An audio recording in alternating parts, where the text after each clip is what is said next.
Oke, assalamualaikum warahmatullahi wabarakatuh. Kembali lagi channel Hadriansa, belajar tentang pemrograman piranti bergerak, yaitu Android Studio. Pada proyek kali ini kita akan mempelajari yang namanya nested if ataukah statement if. Jadi, yang pertama adalah pokok bahasan kita adalah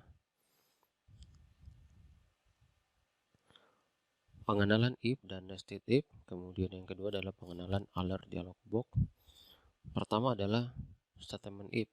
Statement atau dalam bahasa Indonesia adalah pernyataan atau statement adalah suatu ekspresi atau instruksi individu yang ditulis di sebuah program untuk menginstruksi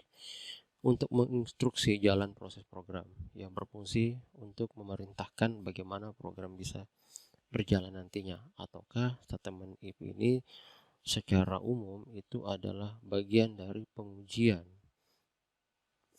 Kemudian bentuk format pengujian di dalam Android Studio, karena Android Studio ini menggunakan bahasa pemrograman Java. Jadi di sini ada if, lalu kurung buka kondisinya apa, kemudian kurung tutup, lalu pernyataannya apa atau statementnya apa. Ataukah bisa juga menggunakan if kurung buka kondisi kurung tutup dan diawali kurawal pembuka statement apa atau pernyataannya apa dan diakhiri dengan kurung penutup. Artinya jika kondisi terpenuhi benar, maka statement yang ada di dalamnya akan dieksekusi, dan jika kondisi tidak terpenuhi atau false, maka statement yang ada di dalamnya tidak akan dieksekusi. Kemudian satu kondisi dengan statement lemparan, artinya ini bagian dari apabila kondisi ini tidak benar, maka secara otomatis akan dilempar ke statement lemparan. Jadi jika if kondisi, maka kurung kurawal pembuka statement atau pernyataan dan kurung kurawal penutup. Selain itu, maka statement lemparannya apa. Jika kondisi terpenuhi benar, maka statement yang ada di dalamnya akan dieksekusi dan tidak akan masuk ke dalam statement lemparan ataukah else karena kondisi terpenuhi. Dan jika kondisi tidak terpenuhi atau false, maka statement yang ada di dalamnya tidak akan dieksekusi dan masuk ke statement lemparan atau L karena kondisi tidak terpenuhi. Selanjutnya adalah dua kondisi atau lebih. Jika kondisi pertama itu benar, maka masuk ke pernyataan pertama ataukah statement 1. Selain itu, jika kondisi kedua benar, maka masuk ke statement kedua atau pernyataan kedua. Selain itu, jika kondisi yang ke N, artinya N ini berapa jumlah pengujian nanti, itu bisa dikondisikan. Kemudian pernyataan ke N berapa. Apabila ini tidak benar dan ini tidak benar dan ini tidak benar, maka masuklah ke statement lemparan. Jadi bentuknya seperti itu dalam dua kondisi atau lebih dari satu kondisi. Lalu bentuk umum dari struktur if bersarang atau struktur if yang berada di dalam struktur if lainnya adalah bisa dilihat seperti pada contoh kasus ini atau biasa disebut dengan nested if atau orang biasanya menyebutnya if majemuk.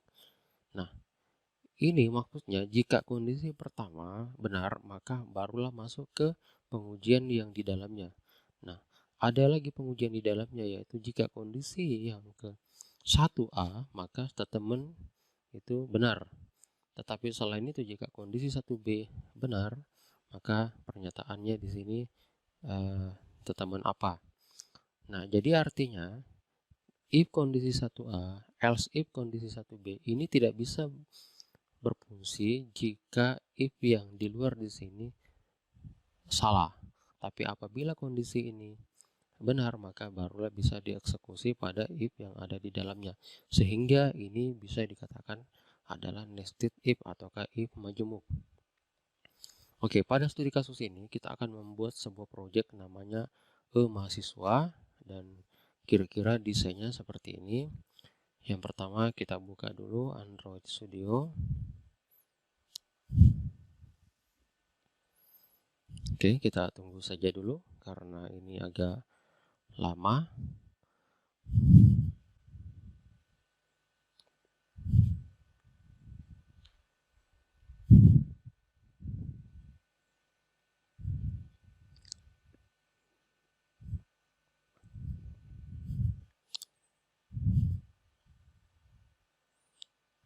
Oke, sekarang proses loading project. Nanti kita akan membuat project baru namanya mahasiswa. Bentuknya seperti apa? Oke, kita mulai dengan melalui menu file. Jadi ini maksudnya ini adalah project sebelumnya, jadi dibiarkan aja, nggak apa-apa.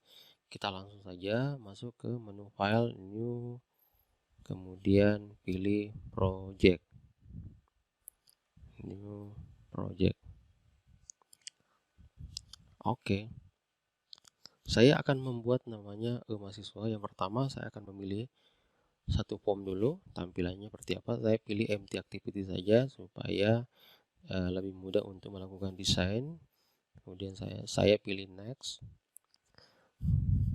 Selanjutnya my application ini saya ganti jadi mahasiswa. Kemudian letaknya save lokasi, silakan Anda simpan nanti letaknya di mana. Misalnya saya simpan di dalam e-learning, kemudian Android, lalu part 2. Oke, kemudian ini finish.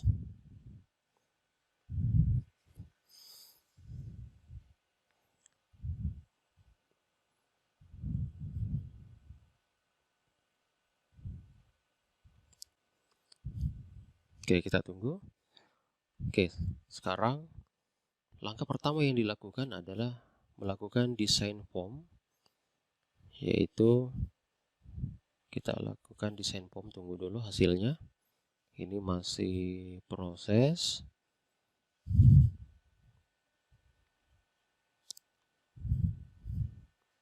Jadi ini adalah bagian dari project yang ada di dalam Android Studio. Ketika kita mau melakukan program itu biasanya kita memilih di dalam app, ya, di dalam app. Nah, cuma karena ini masih proses jadi belum lengkap semua, kita tunggu saja dulu.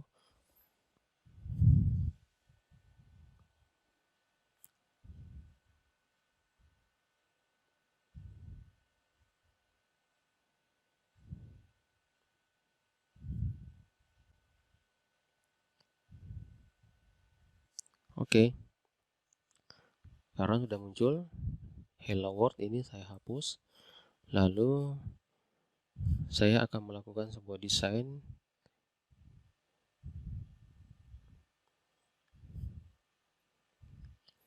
Pertama saya tambahkan text view, tarik, drag, masukkan ke sini, ya.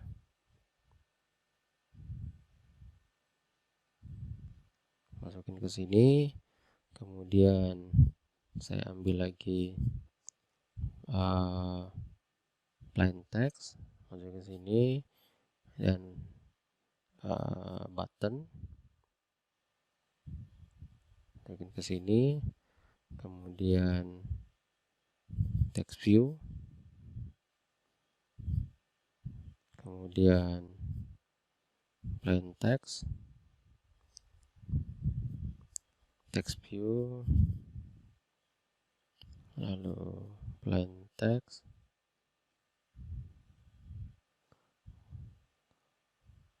text view,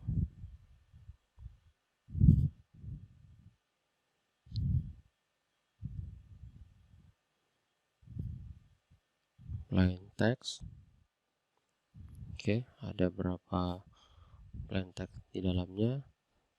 Text view, plain text, text view, plain text, text view, plain text, text view, plain text. Jadi ada 1, 2, 3, 4, 5 text view, dan plain textnya 1, 2, 3, 4.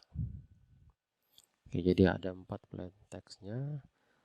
Kemudian text view-nya ada 5 ini. Nah, kemudian saya tambahkan lagi namanya spinner. Spinner itu ada di sini. Ini namanya spinner. Sama halnya dengan combo box kalau di dalam pemrograman visual atau desktop lainnya. Nah, ini namanya spinner atau combo box. Kemudian saya tambahkan 2 button lagi. Jadi ini button kedua, kemudian ini button ketiga. Oke, semua komponen sudah diambil, tinggal kita atur posisinya. Pertama, semua di blok aja dulu, kemudian pilih atribut dan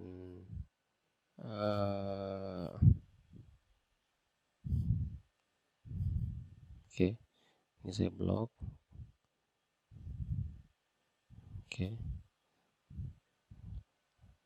layoutnya kita pilih supaya cepat. Jadi layout widthnya saya pilih yang match constraint atau 0 dp, sehingga nanti akan membentuk dan melebar. Begitu pula dengan ini 0 dp. Oke, pastikan semuanya 0 dp. Oke, kemudian lanjut text view yang pertama, kita atur layoutnya ini 16, kemudian ini 16 kiri kanan, ini juga 16 kiri kanan.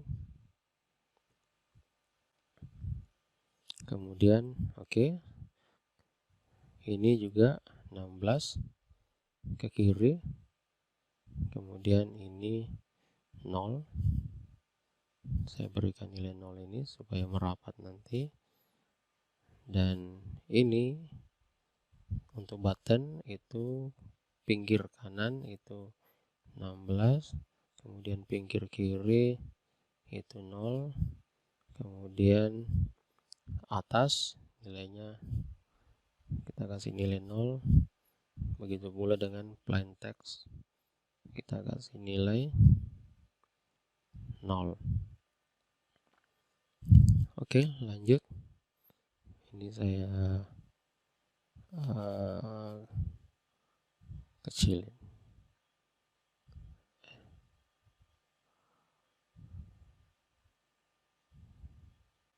Oke,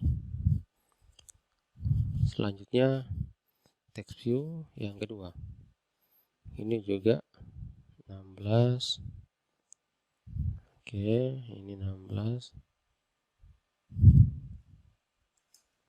kemudian di atas itu nilainya jaraknya 10, kemudian plain text 16, ini juga 16, jaraknya ke atas itu nilainya 0, merapat dengan text view yang di atasnya. Kemudian text view yang ketiga, kiri kanannya 16,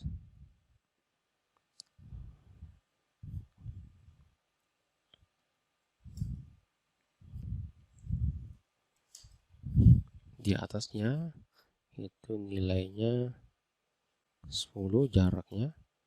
Kemudian plain text yang ketiga ini 16, ini nilainya juga 16, kemudian ini nilainya 0. Text view yang keempat ini nilainya 16, kemudian ini kiri kanan semuanya 16, yang di atas jaraknya 10, kemudian plain text yang keempat kiri kanannya juga 16,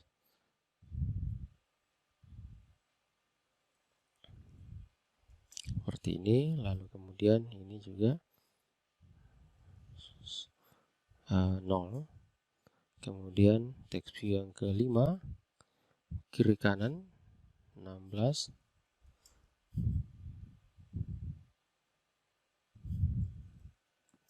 kemudian yang di atasnya 10, Kemudian spinner kiri kanan juga 16. Oke. 16. Kemudian yang di atasnya itu jaraknya 0, jadi merapat dengan test view. Nah, button yang kedua kiri kanannya juga 16. Ini juga 16. Lalu kemudian di atasnya 10. Lalu kemudian button yang terakhir itu adalah 16. Kemudian ini juga 16. Ke atasnya kita kasih jarak 5, ya kira-kira seperti itu. Oke, pengaturan jadi ini kelihatan rapi karena kita sudah atur semua. Jangan lupa di save dulu. Selanjutnya pemberian atribut teks. Jadi ini diganti. Ini adalah name sesuai dengan di slide. Ini name, kemudian ini adalah nama. Lalu ini adalah jurusan, kemudian ini tahun masuk, kemudian teks yang kelima adalah program studi. Kemudian button atribut tagnya dicari, button kedua tambah, button ketiga keluar. Kemudian semua plain text itu atribut tagnya dikosongkan. Oke, atribut tag dikosongkan.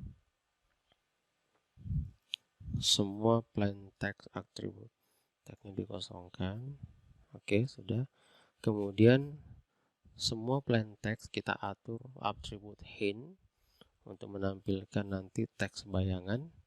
Itu ada di sini hint. Jadi input name, kemudian input nama. Oke. Lalu input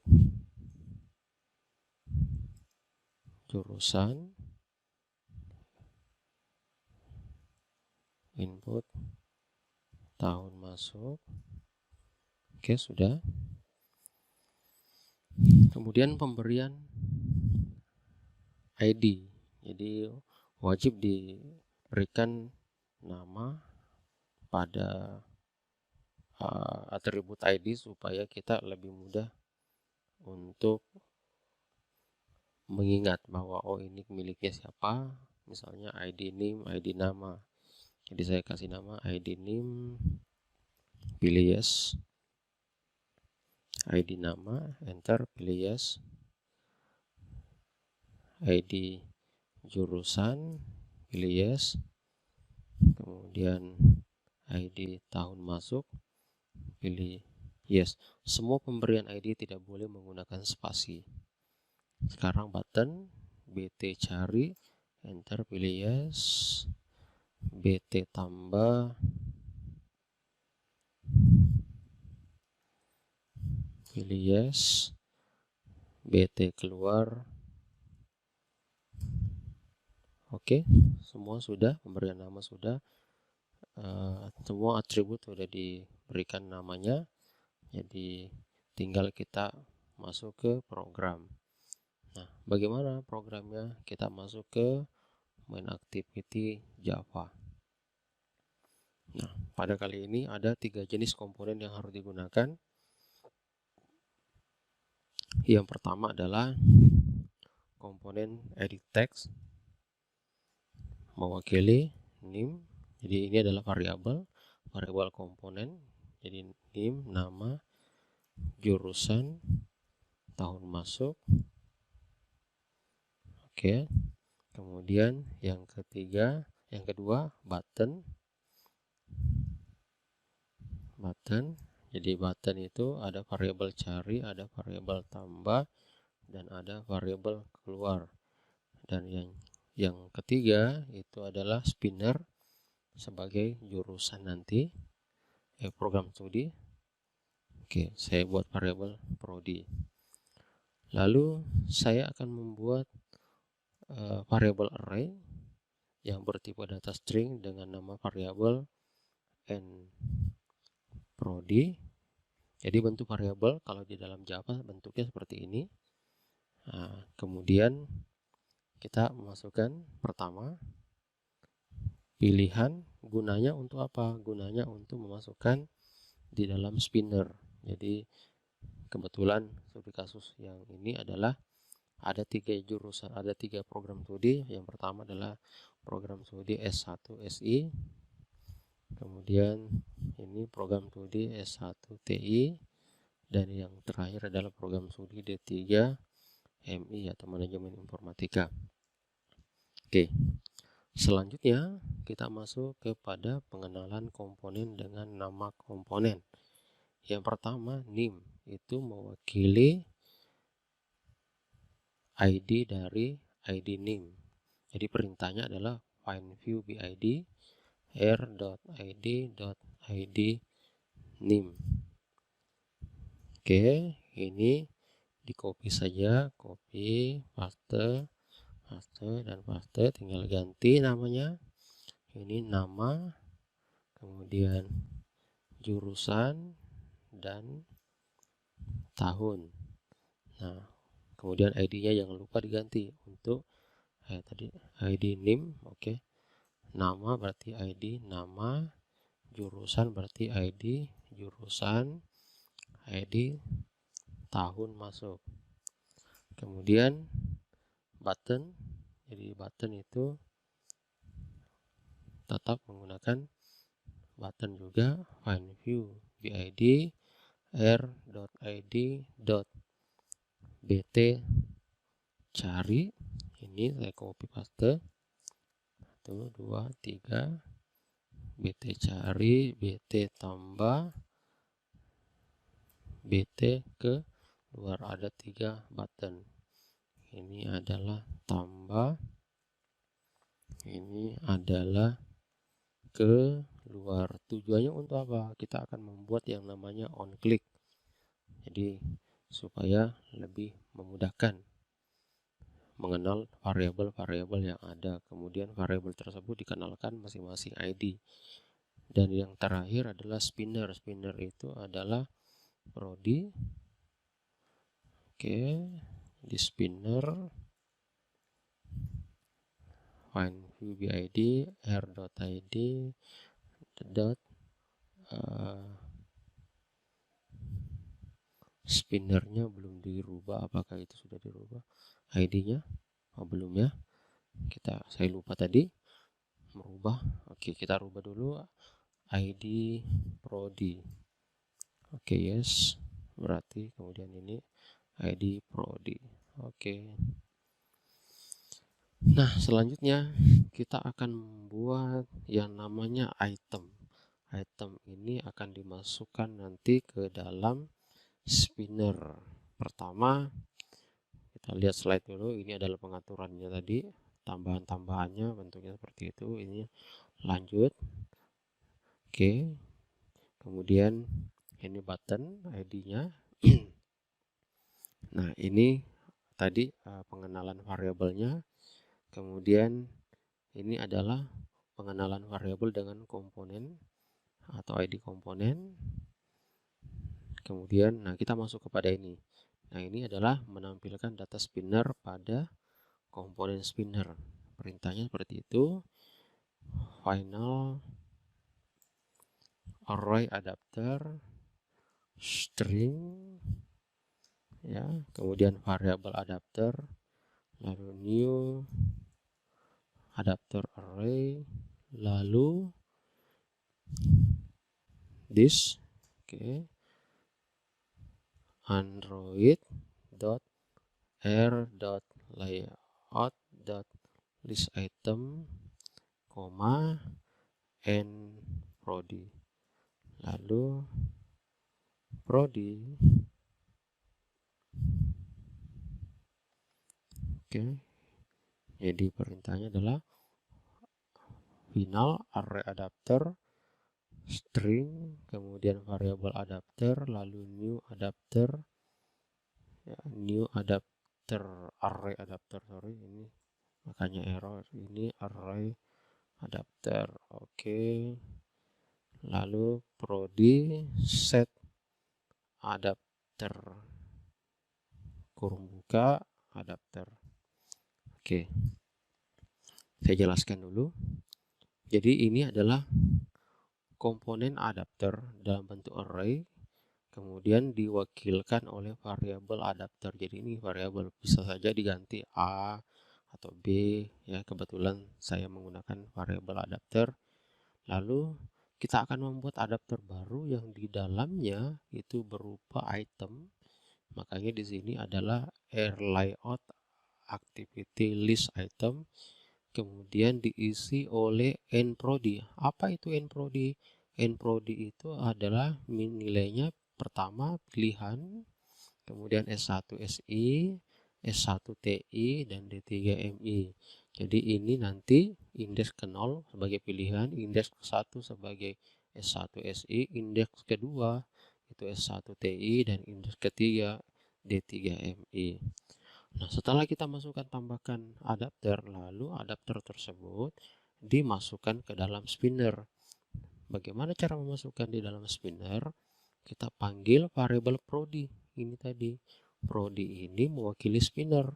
Maka prodi titik set adapter. Oke. Langkah selanjutnya adalah membuat yang namanya tombol cari.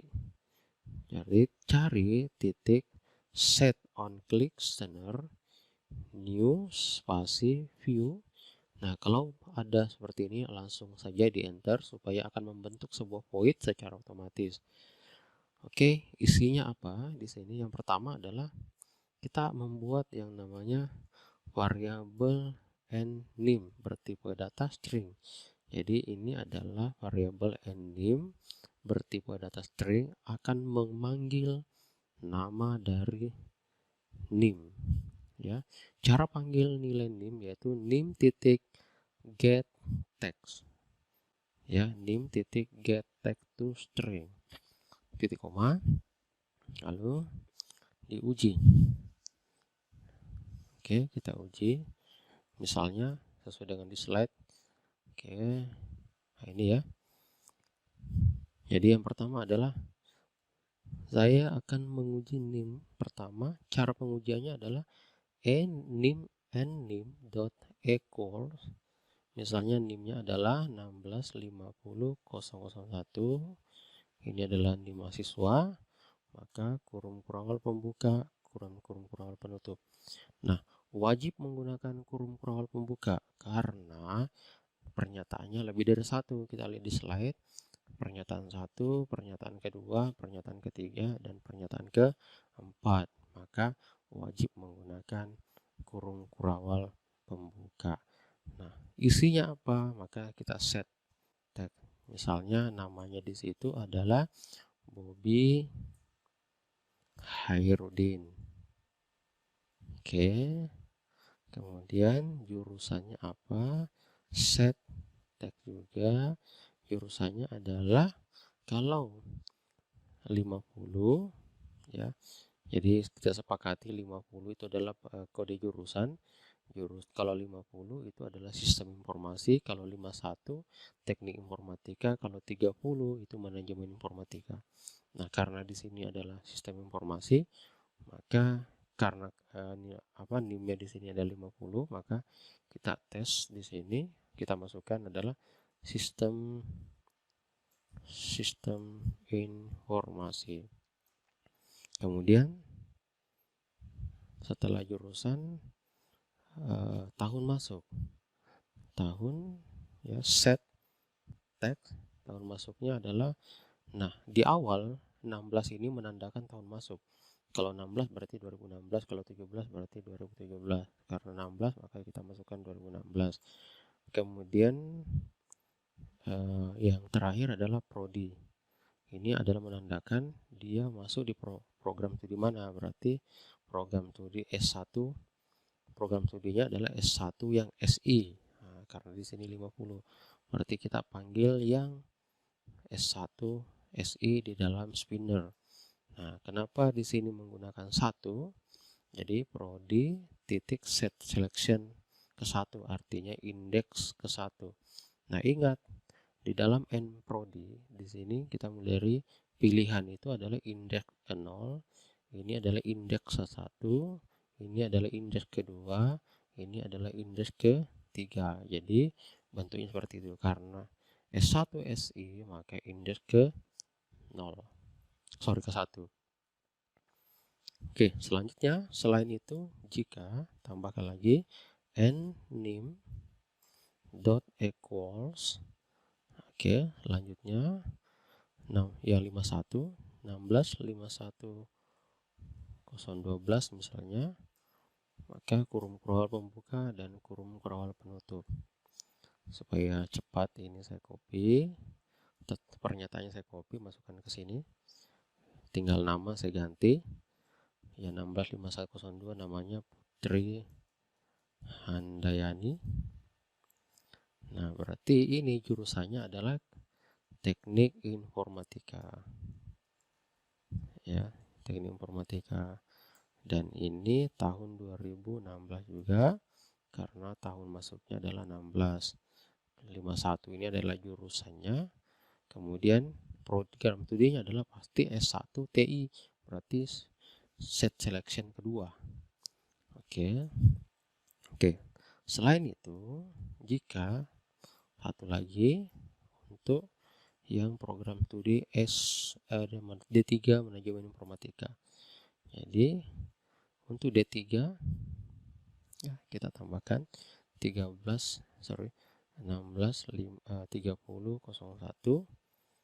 Oke, kurung kurung pembuka dan kurung kurung penutup, lalu masukkan, saya copy saja. Nah, misalnya namanya ini adalah Baharudin. Lalu karena dia adalah D3 30 di tengah, maka itu adalah manajemen informatika, tahun masuknya 2016 dan program studinya di indeks ketiga atau set selection ketiga. Nah, apabila data tidak ada sama sekali, maka kita buat pesan menggunakan dialog box, yaitu perintahnya tus.makeText, kemudian get application context, koma, ini pesannya apa? Data tidak ada, koma, tus.length titik show. Ini perintah untuk menampilkan pesan jika nanti data yang diinputkan itu tidak ada. Oke, lanjut, masuk ke tombol tambah. Nah, jadi ini untuk tombol cari selesai. Sekarang masuk ke tombol tambah.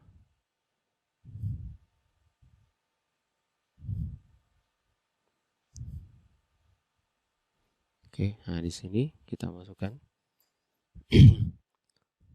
tambah titik set on click listener new spasi view dot on click listener, di enter supaya otomatis seperti itu. Yang pertama, maksudnya tombol tambah ini adalah mengosongkan sebuah komponen plain text ya. Jadi kalau untuk program untuk mengosongkan plain text, perintahnya adalah kita panggil dulu variabelnya nim set text petik 2 kali, nama set text petik 2 kali, lalu jurusan set text petik 2 kali, kemudian tahun masuk set text petik 2 2 kali, dan yang terakhir adalah prodi set selection 0. Indeks ke 0 tadi adalah pilihan ya, makanya di sini dituliskan nilai 0. Oke, tambah sudah. Selanjutnya program keluar, berarti keluar set on click standard new spasi view, on click standard enter, supaya otomatis akan membuat void. Perintah untuk keluar pertama finish, baris kedua adalah system.exit 0. Oke, sudah selesai. Sekarang kita akan jalankan program. Apakah program ini bisa jalan atau tidak? Nah, dalam kondisi kasus ini saya langsung menggunakan handphone. Jadi saya langsung menggunakan handphone. Nah, kalau saya langsung menggunakan handphone, nanti muncul di sini. Kebetulan handphone saya adalah Galaxy. Nah, secara otomatis nanti di sini juga muncul Samsung. Ya, ini saya menggunakan Android versi baru. Oke, saya coba. Saya jalankan, kita tunggu hasilnya sampai nanti tidak ada error.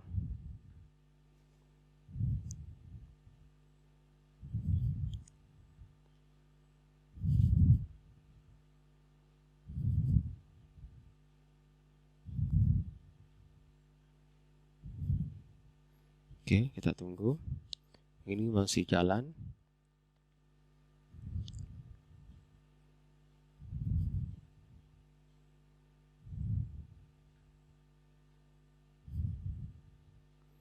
Oke, tidak ada error. Ini sudah dalam proses install aplikasi ke dalam handphone.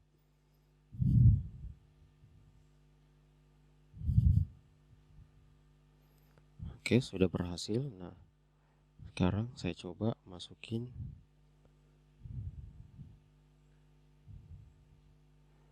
Saya coba masukkan.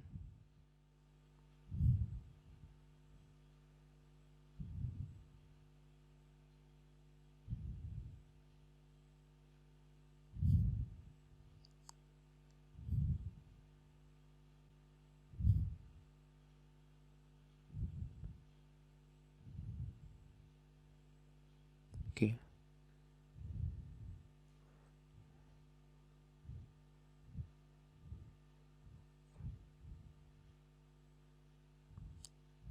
Nah, saya lihat hasilnya.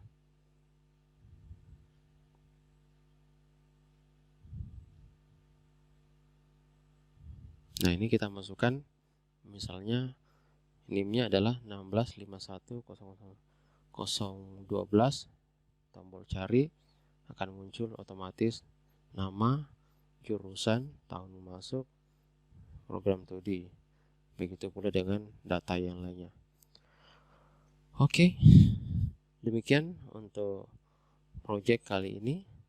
Semoga bermanfaat. Jangan lupa like, subscribe, dan share. Jika ada pertanyaan bisa komentar di bawah ini. Oke, demikian saya akhiri. Assalamualaikum warahmatullahi wabarakatuh.